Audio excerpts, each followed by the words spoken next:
Please don't try and heavy me, oh no. Cause plenty was pressure already.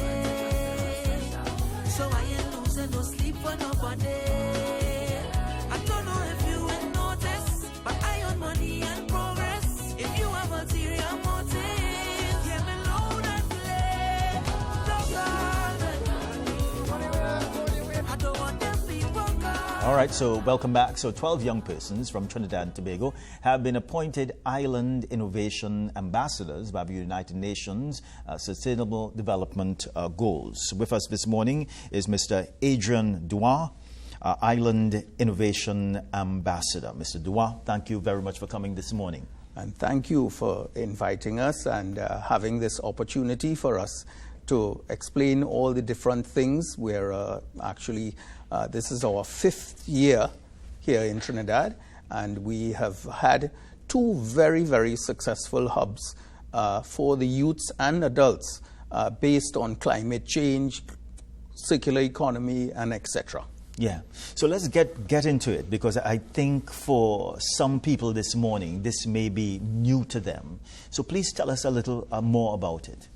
Okay, so what we are focused on is primarily a new education towards the entire climate and global climate change, specifically for our youth and, of course, our adults, who are the main drivers for everything. Choice is a matter that always forwards a situation. So we've been throughout the Caribbean, and we have also been in 600 countries, ambassadors worldwide, in every country in the world.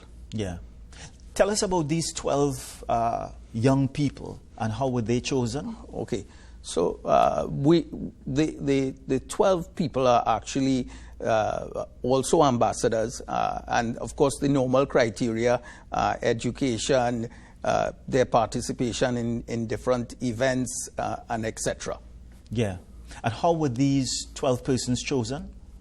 It is, of course, it's an application process. Okay. University, business, etc.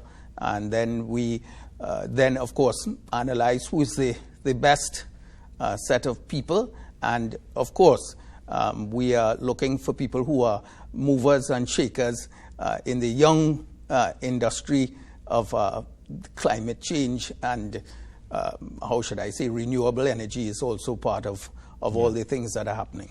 Should these young people, should they have had a history, experience in this field before applying?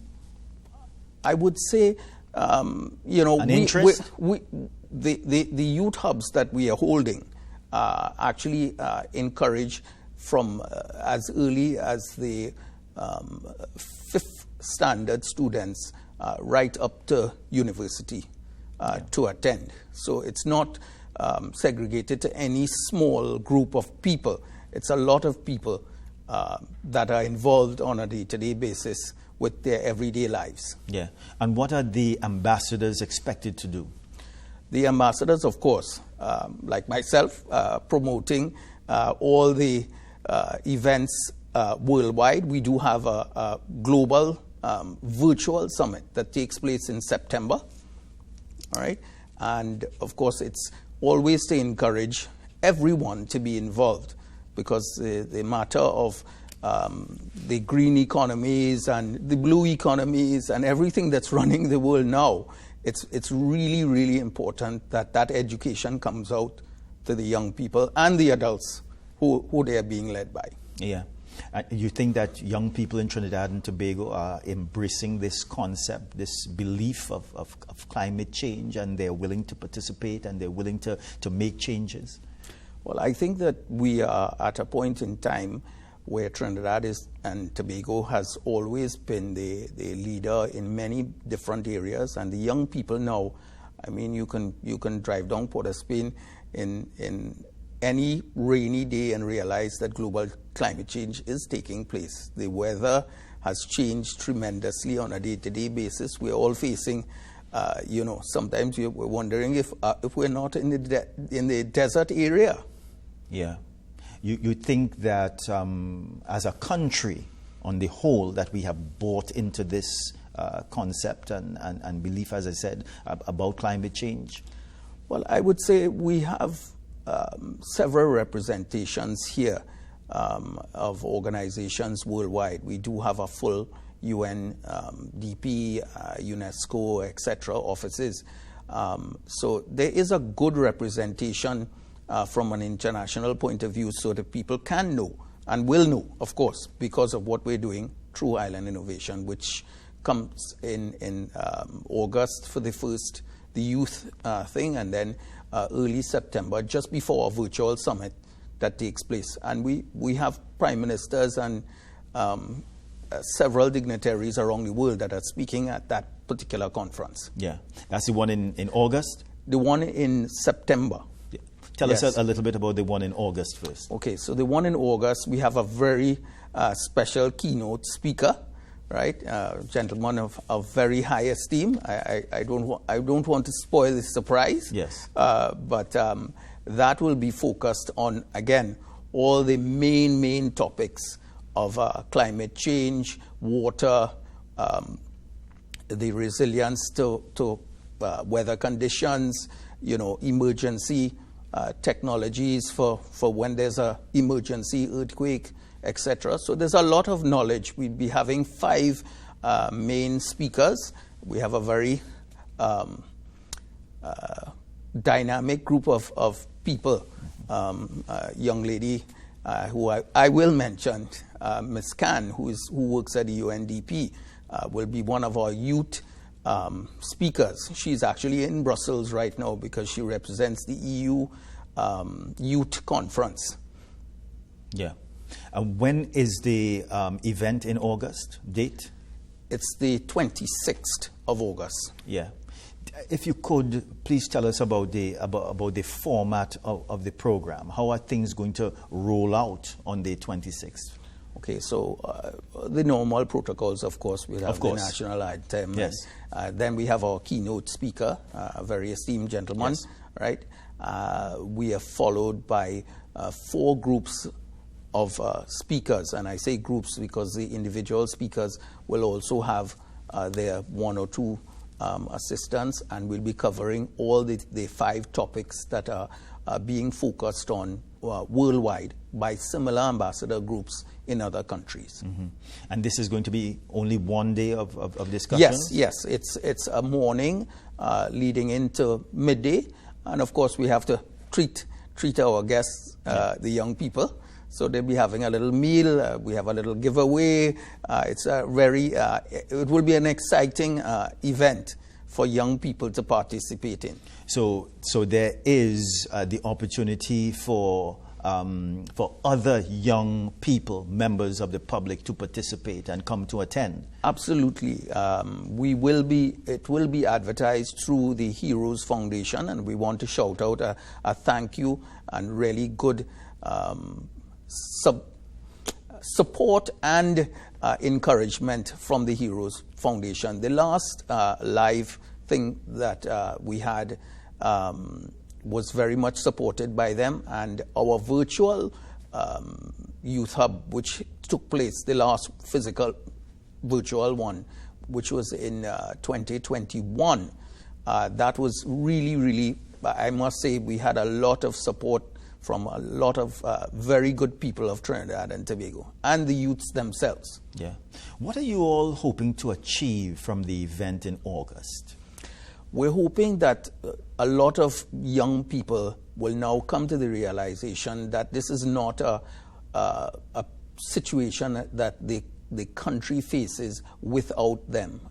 They must be inclusive, and we want them to be educated enough in all the different aspects. Young people hear the news and they hear about circular economy and they hear about water crisis, and so they will have a much better understanding of this, and they can go back, of course, and share with their students. And we are hoping that the parents of those children now will come to an adult hub that we will have in early September. Yeah. And is there, at the end of the event in August, is there, let's say, a paper is going to be prepared, a document is going to be prepared? Yes. The children will also receive a certificate of participation from us in that context of participating in this one-day event. So they get a little sense of their participation as a sort of a historical memory in their minds. You know, memory is probably the most important thing that we have for the brain. So it's important for them to have that type of opportunity. Yeah. You think that enough is being done in Trinidad and Tobago when we speak about climate change and when we speak about the environment? Of course, we're seeing the weather has become very erratic now. Some days we're having floods, some days it's very, very hot. There is still a great use of plastics in Trinidad and Tobago, styrofoam, things like that. We do have e-waste. Do you think that enough is being done to educate people, to guide them away from the use of these items and so on? I think that, yes, there's some level of education, but I think that organizations like ourselves, Island Innovation, and what we're trying to do is needed more and more. I don't think that the country is at its peak point to say that we are, you know, like other countries of the world that have moved so much significantly forward in that type of education. But we're in a fair position, and that's what I would say. Yeah. Let's get back to the ambassadors. So is it that every year do you look for new ambassadors? Absolutely.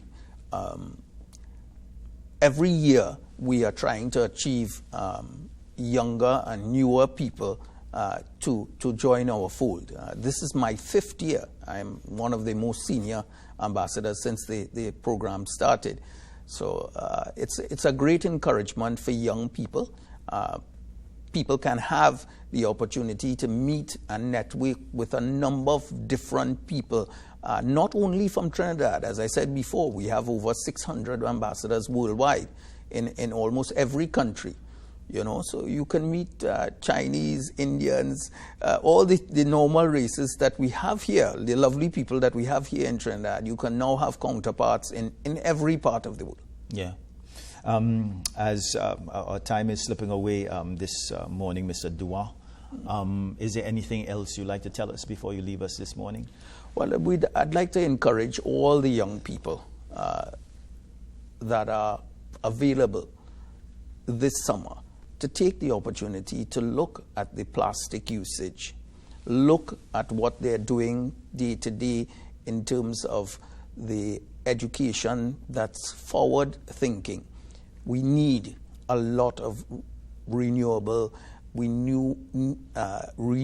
the whole idea of education at a different level for climate change, because you have climate change legality, you have climate change engineering. So there's that point that we want to get across to the young people. And of course, Island Innovation Ambassadors Trinidad has been always the leading group of ambassadors throughout the 600 around the world. And I'd like to thank my team, especially, you know, very, very encouraging people to have around you. You speak about education. Do you think that this is something that should be taught at the very, how do I say, early level at schools? I'm absolutely encouraged to say to you that early childhood education is now the focus worldwide. And we're talking about nursery schools, you know, getting involved with learning to put the right trash in the right place. You put out aluminum with aluminum, glass with glass, plastic with plastics. And I think that the education moving forward should be to encourage the new geniuses and the innovators, especially to forward think the new technologies that have to take place, and it has to begin from early. Yeah, Mr. Douen, thank you very much for coming this morning. And thank you, Marlan, for having us, and it was our pleasure to be here, and we thank all the people of Trinidad and Tobago who will participate in our event coming in August. Thank you very much, sir. So we are going to a very quick break, but we do have this for you from Store Bay, a live shot of Store Bay. We're coming back.